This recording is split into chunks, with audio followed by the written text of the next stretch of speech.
Berapa satu nih? 4.000. 4.000. Namanya siapa, Bu?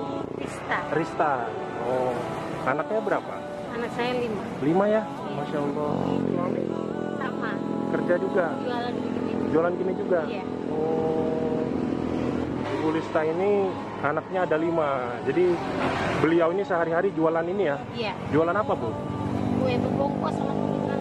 Saya di sini jam 4 Oh, lewat.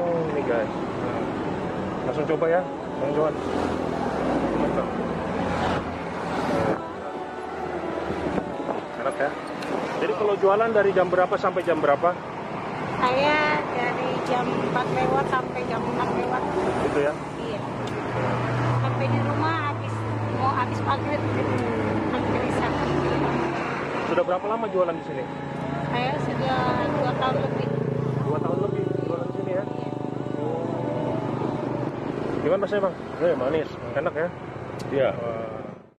Kalau ada yang lewat nanti kita ketemu, ya pokoknya kita acak aja lah, nanti kita bagi-bagikan sama mereka. Siapa tuh mereka, ini kan hari Kamis, jadi siapa tuh mereka puasa sunnah pada hari ini ya.